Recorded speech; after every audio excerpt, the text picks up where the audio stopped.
보도록 하겠습니다. 다니엘 3장 28절에서 30절까지의 말씀입니다.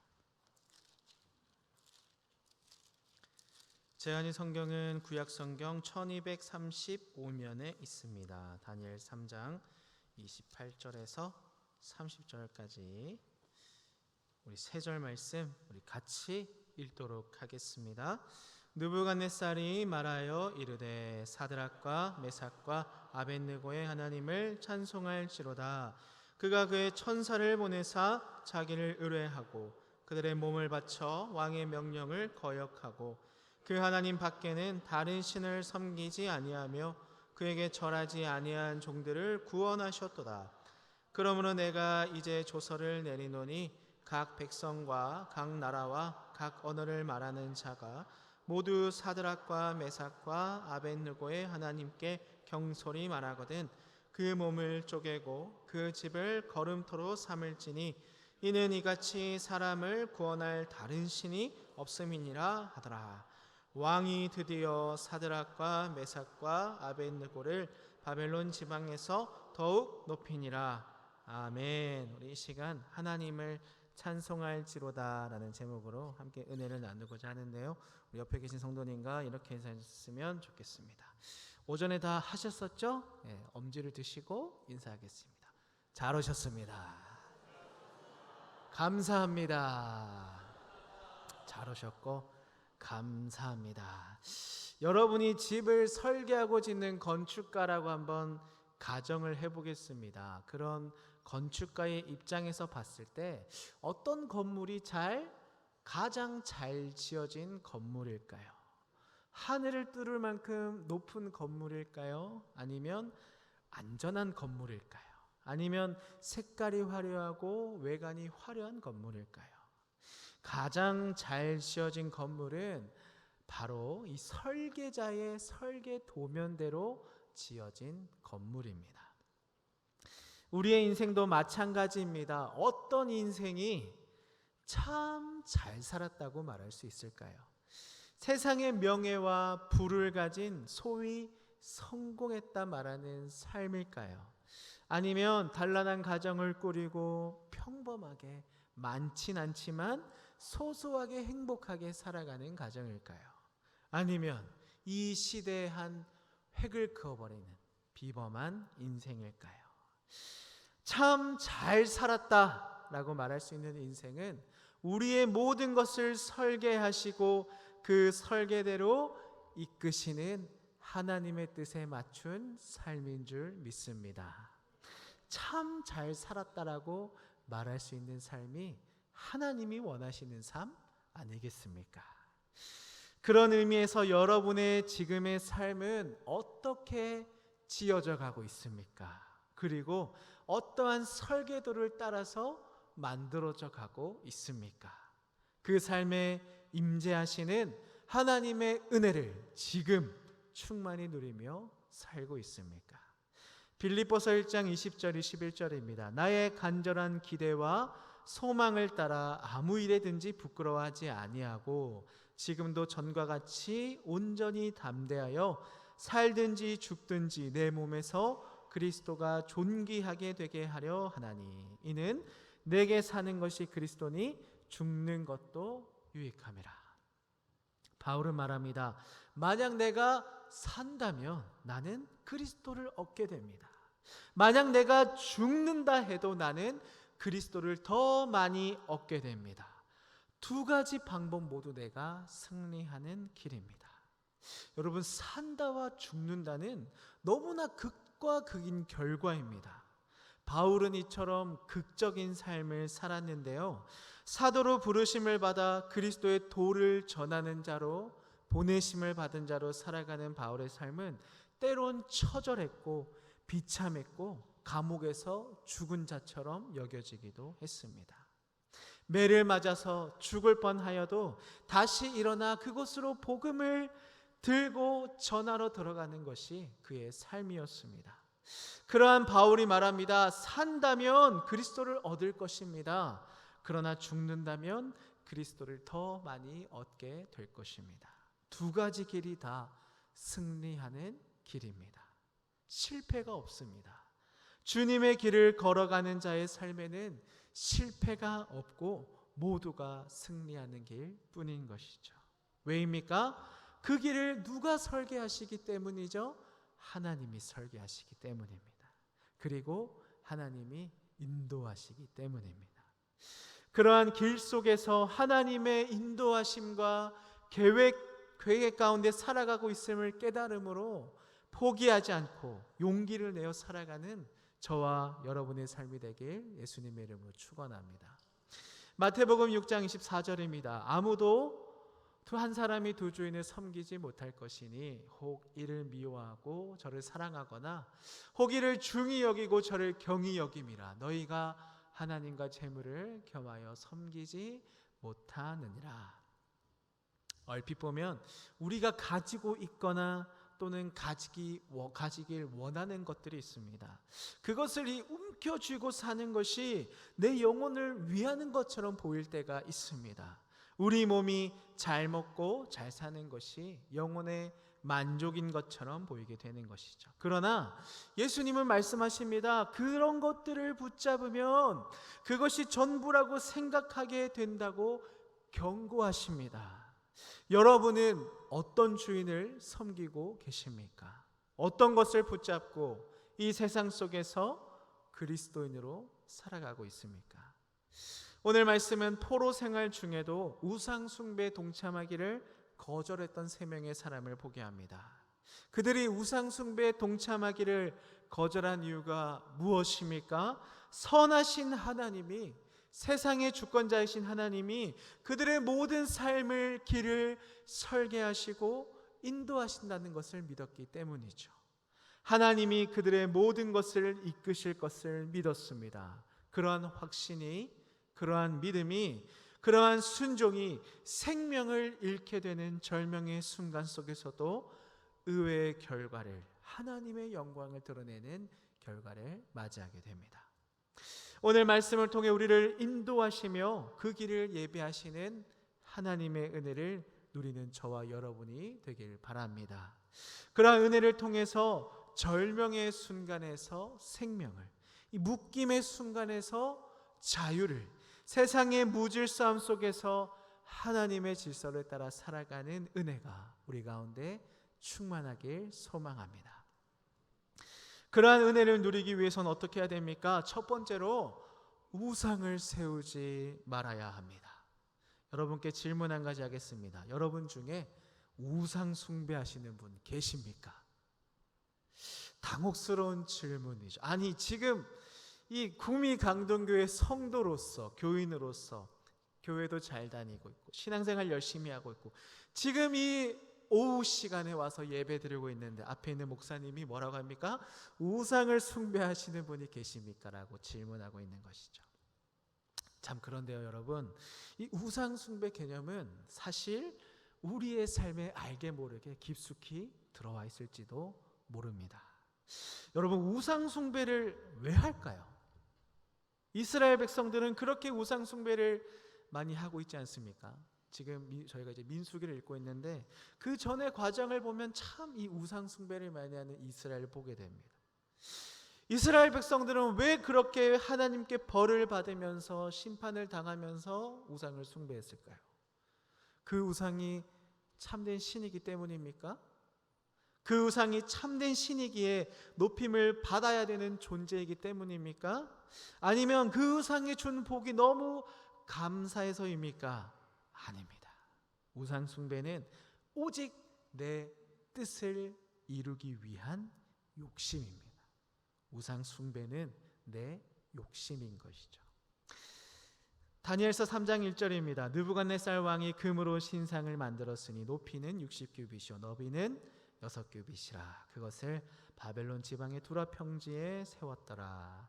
본문에서 그는 머리끝부터 발끝까지 금으로 덮인 높이 60규빗에 너비 6규빗에 이 세로 27, 가로 3m 정도 되는 금으로 된 신상. 지금 금이 참 비싸잖아요.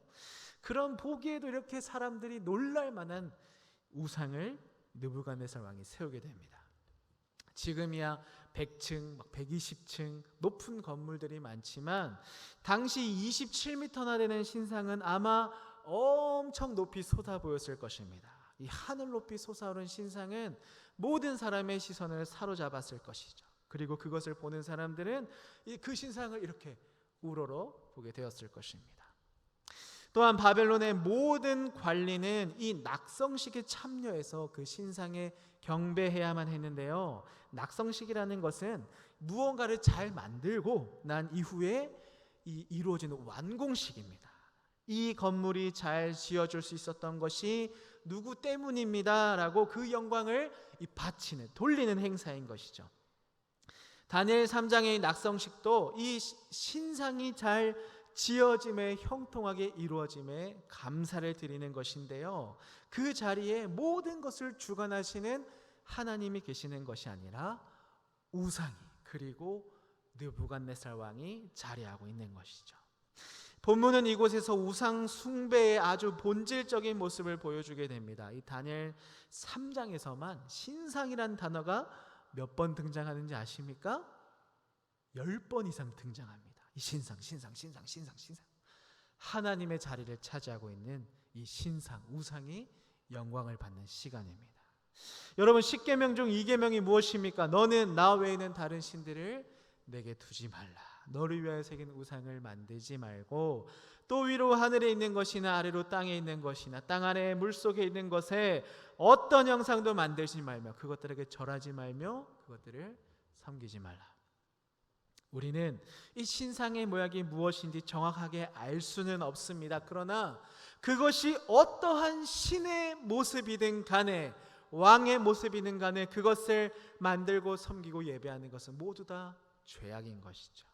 그런 죄악이 가득한 낙성식이 현재 진행 중입니다. 당시 이 히브리인들에게 가해진 이 압박을 한번 생각해 보려고 하는데요. 자, 이 거대한 제국인 바벨론 도시 옆에 이 넓은 평지에 높은 신상이 세워졌습니다. 느부갓네살의 광대한 제국에 있던 각계각층의 유명 인사들이 이 낙성식에 초대돼서 마차를 타고 행렬을 이끌며 모이고 있습니다. 느부갓네살은 제국의 모든 사람이 왕에게 충성을 표현하는 시간을 정합니다. 행사 중 절하는 시간에 음악이 울려 나와서 누구든지 음악을 듣고 절할 수 있게 합니다. 즉 엎드리고 절하는 시간까지, 음악까지 정확하게 준비해둔 느부갓네살 왕입니다. 그리고 이미 경고가 내려졌습니다. 이때 엎드려 절하지 않는 사람은 죽을 것이다. 금신상에 절할 때 모든 사람이 느부갓네살 왕과 이 신상에 충성을 맹세하게 됩니다. 그렇게 절하는 시간이 찾아왔을 때 우두커니 절하지 않고 서 있는 그들이 있죠.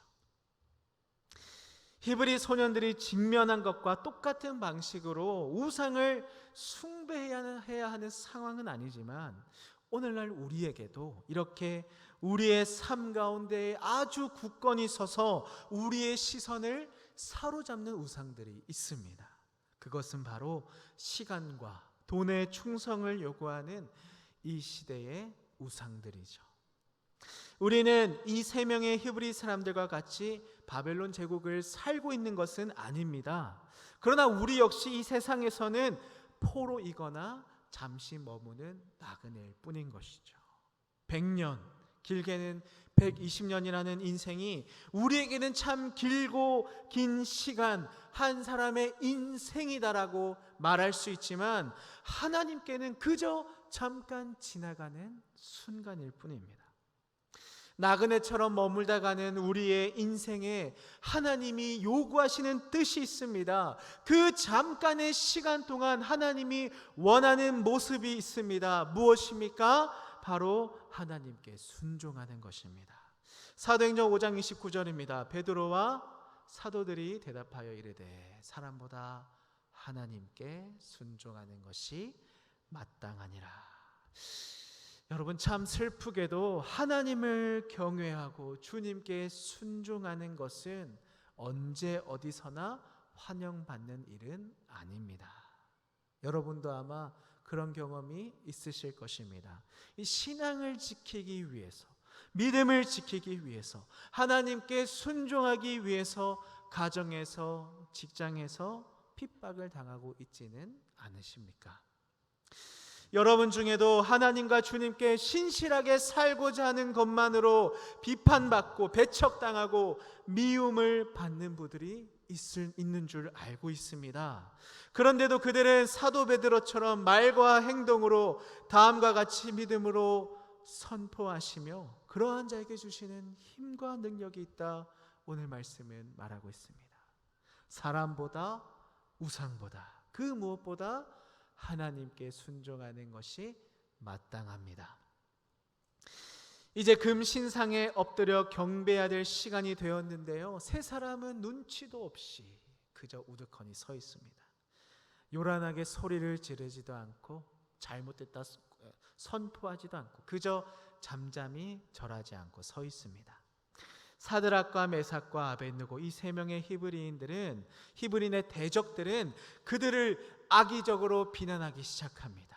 왜냐하면 느부갓네살 왕에게 그렇게 이쁨을 받는 자들이 눈의 가시처럼 여겨졌기 때문이죠. 그들은 왕에게 아부하며 교만을 자극합니다. 모든 사람이 왕께서 만드신 우상에게 절하고 경배해야 한다고 왕이 명령하셨는데 그렇게 하지 않는 사람은 즉시 벌을 내리시겠다고 죽이겠다고 경고하셨는데 왕께서 바벨론 지방을 다스리라고 임명하신 그 몇 명의 유대인들이 왕의 명령을 지금 따르지 않습니다. 대적들은 그들이 느부갓네살 왕에게 절대적인 충성을 바치지 않는다, 왕의 호의를 거절했다고 고발합니다. 다니엘과 친구들에게 주어진 이 왕의 호의, 세상의 호의는 너무나 달콤해 보였습니다. 그러나 오래가지는 않습니다. 잠깐 왔다가 지나가는 것이죠. 그렇다면 우리가 쫓아야 하는 영원한 가치란 무엇입니까? 오래도록, 아니 영원토록 나를 도우시고 지켜주시며 이끄시는 그 길은 누가 이끌어 가시는 길입니까? 우상이 아니라 내 마음의 욕심이 아니라 영원한 가치, 하나님이 예비하시는 그 길을 걸어가는 저 여러분의 삶이 되길 축원합니다. 두 번째로는 내가 주인이 되어서는 안 됩니다. 느부갓네살 왕이 금으로 된 신상을, 이 우상을 세운 이유가 무엇입니까? 자신에게 영광을 돌리기 위함이죠. 온 제국을 자신의 이 발 아래에 두기 위함입니다. 그의 계획은 아주 순조롭게 진행이 되는 것처럼 보이지만 걸림돌을 만납니다. 바로 세 명의 히브리인이 절을 하지 않았다는 것이죠. 느부갓네살 왕은 분노합니다. 자기 앞으로 데려온 그들에게 묻습니다. 너의 대적들이 고소한 내용이 사실이냐? 우리가 섬기는 신들을 섬기지 않고 내가 세운 금 신상에게 절하지 않은 것이 정말이냐? 그들이 대답하기 전에 왕은 그들에게 두 번의 기회를 줍니다. 즉 왕은 그들을 진심으로 좋아했고 이 위험에서 벗어날 길을 제시해주고 있는 것이죠. 만약 그들이 지금이라도 저희가 음악을 잘못 들었거나 때를 놓쳐서 절하지 못했습니다라고 회개했더라면, 변명했더라면 그들은 살아남을 수 있었을지도 모릅니다. 하지만 그렇게 하지 않고 산채로 불타는 풀무불에 던져지게 되는 것이죠. 3장 15절 말씀입니다. 이제라도 너희가 준비하였다가 나팔과 피리와 수금과 사면금과 양금과 생황과 및 모든 악기 소리를 들을 때 내가 만든 신상 앞에 엎드려 절하면 좋거니와 너희가 만일 절하지 아니하면 즉시 너희를 맹렬히 타는 풀무불 가운데 던져 넣을 것이니 능히 너희를 내 손에서 건져낼 신이 누구였느냐 하니, 능히 너희를 내 손에서 건져낼 신이 누가 있겠냐? 이 말은 뭡니까? 너희가 지금 살 방법은 내가 주는 이 은혜로운 제한밖에 없다. 누가 너희를 건져낼 수 있겠느냐? 너희의 생명이 누구의 손에 달려있느냐? 나 느부갓네살 왕 나에게 달려있다. 내가 너희의 모든 것의 주인이라는 것이죠. 이것만 붙잡으면 너희가 살아날 수 있다. 여러분 살다 보면 참 이것이 가장 은혜로운 제안 같습니다. 하나님의 뜻인 것 같아요. 그래서 때로는 스스로를 이해시킵니다. 마치 하나님의 뜻인 것처럼, 하나님의 은혜인 것처럼 내 욕심을, 내 욕망을 포장하며 살아가기도 합니다. 다른 사람은 모를 수 있습니다. 그런데 누구는 알고 있습니까? 나는 알고 있죠. 나는 너무나 잘 알고 있습니다. 좋은 포장이 그 겉을 가리울 수 있지만 그 안에 든 내용물은 바꿀 수 없는 것이죠. 우리는 때때로 자신을 높이고 있지는 않습니까? 마치 우리의 모든 것이 하나님의 손이 아니라 내 손에 달려있는 것처럼 행동하고 살아가지는 않습니까? 자기 자신과 자신이 아는 사람들과 자신이 해온 일들에 더 관심을 기울이고 있지는 않습니까? 느부갓네살 왕의 질문에 세 사람은 대답합니다. 그들은 세상 신들에게 경배하고 살아남을 것인지, 아니면 살아계신 하나님을 예배하고 새까맣게 불태워 죽을 것인지를 선택하라는 명령에 하나님을 따를 준비를 합니다. 온 열방에 하나님의 이름과 명성을 선포하는 사명을 감당할 때 하나님의 백성은 이런 위험에 직면할 수 있습니다. 그러나 그럴 때 우리에게 필요한 것은 무엇입니까? 그 세상의 유혹을 붙잡는 것이 아니라 하나님이 나의 주인이시다, 하나님이 나를 이끄신다, 하나님을 믿고 하나님을 신뢰하는 그 믿음을 붙잡고 살아가는 것 아니겠습니까? 3장 17절과 18절 말씀입니다. 왕이여, 우리가 섬기는 하나님이 계시다면 우리를 맹렬히 타는 풀무불 가운데서 능히 건져내시겠고 왕의 손에서도 건져내시리이다. 그렇게 하지 아니하실지라도 왕이여, 우리가 왕의 신들을 섬기지도 아니하고 왕이 세우신 금신상에게 절하지도 아니할 줄을 아옵소서. 아멘. 그렇게 하지 아니하실지라도, 하나님이 우리를 살리신다면 왕의 신들을 섬기지도 않고 왕이 세우신 금신상에 절하지 않을 것입니다가 아니죠. 우리를 죽이실지라도 우리는 왕의 신들을 섬기지 않을 것입니다. 그들에게 중요한 것은 목숨을 건지는 것보다 믿음을 고백하고 순종하는 것이었습니다. 그렇게 순종할 때 그들이 그 믿음을 따르는 자들이 보고 누리게 되는 것이 있습니다. 그것은 바로 고난 중에도 함께 하시는 하나님입니다. 26절 말씀 같이 한번 읽어볼까요? 느부갓네살이 맹렬히 타는 풀무불 악이 가까이 가서 불러 이르되, 지극히 높으신 하나님의 종 사드락 메삭 아벳느고야, 나와서 이리로 오라 하매 사드락과 메삭과 아벳느고가 불 가운데서 나온지라. 아멘. 결국 사드락과 메삭과 아벳느고는 결박되고 옷을 다 입은 채로 불 가운데 던져집니다. 그들이 입고 있는 이 직위를 나타내는 옷은 지금 그들을 지켜줄 수가 없습니다. 더 불타게 하는 요소일 뿐인 것이죠. 즉 그들이 가지고 있는 어떤 것도 그들을 지켜줄 수 없는 것입니다. 풀무불이 어찌나 뜨겁던지 그들을 붙들었던 군대 중 용사 몇 사람이 불에 타서 죽게 됩니다. 놀라운 일이 일어나게 되는 것이죠. 그들의 생각과는 반전이 일어납니다. 먼저는 자신들의 신뢰하던 신을 모시던 자리에서 그 신을 모시던 자들이 죽임을 당합니다. 그 신은, 그 금신상은 그들을 전혀 보호하지 않았습니다. 이것이 무엇을 의미할까요? 왕은 놀라 급히 일어납니다. 그 이유는 그들이 죽지 않았기 때문이죠. 심지어 그들은 결박도 풀려 있고 불타지도 않고 불 속에서 자유롭게 거닐고 있습니다.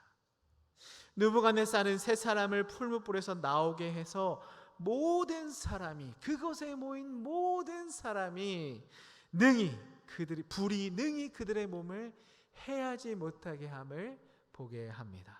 머리카락도 타지 않고 겉옷도 변하지 않고 불탄 냄새도 없었던 것이죠. 왕은 그때서야 예전에 하나님을 향해 드렸던 고백, 너희 하나님은 참으로 모든 신들의 신이시오 모든 왕의 주제시로다. 내가 능히 이 은밀한 것을 나타내었으니 내 하나님은 또 은밀한 것을 나타내시는 이시로다 라는 놀라운 고백을 회복합니다. 여러분, 그 교만의 자리에서 자신이 영광을 받으려고 했던 느부갓네살 왕이 이러한 고백을 드리는 이유가 무엇입니까? 진정한 왕이 누구인지 깨닫기 때문이죠. 이러한 일이 일어나게 된 이유가 무엇입니까? 재물이 넘쳐서 아닙니다. 우상 숭배를 잘하여서 아닙니다. 살아계신 하나님의 역사를 보았기 때문이죠. 우리의 삶이 이러한 하나님의 역사를 보는 장소가 되기를 소망합니다. 우상을 내려놓고 내 삶의 주인의 자리에 하나님이 좌정하심으로 내 모든 삶을 인도하시며 그러한 자에게 주시는 은혜와 하나님의 함께하심이 우리의 모든 삶 가운데 차고 넘치길 예수님의 이름으로 축원합니다. 고난의 풀문불 속에서도 확신할 수 있는 이유가 무엇입니까? 하나님의 능력과 임재, 인도하심과 이끄심이 있기 때문이죠. 그로 인해 우리는 영혼이 북돋워지고 힘과 능력을 얻어서 담대한 그리스도인으로 살아갈 수 있는 것 때문 아니겠습니까? 오늘 설교의 제목이 하나님을 찬송할지로다입니다. 그런데 이 제목, 이 앞부분에 들어가야 될 내용이 있는데요. 그것은 바로 우리의 이름입니다. 저와 여러분의 이름이죠. 누구의 하나님을 찬송할지로다. 우리 자신의 이름을 넣어서 한번 선포해 볼까요? 자, 저는 성령이니까요. 성령의 하나님을 찬송할지로다가 되겠죠. 자, 자신의 이름을 넣어서 한번 선포해 보겠습니다. 성령의 하나님을 찬송할지로다. 한번 더 하겠습니다. 성령의 하나님을 찬송할지로다. 아멘. 여러분, 우리의 삶 속에서 우리의 욕심을 내려놓고 하나님이 주인 되신 삶을 살아감으로 우리와 동행하시는 하나님의 역사를 누릴 때 물론 우리도 은혜를 입지만 우리가 거하는 그곳에 있는 모든 영혼들이 복음이 필요한 자들이 나에게 핍박을 주는 그들이 이렇게 고백하길 원합니다. 마치 풀무불 속에 그들과 함께한 하나님을 보고 느부갓네살 왕이 고백한 것처럼 그들도 선포하길 원합니다.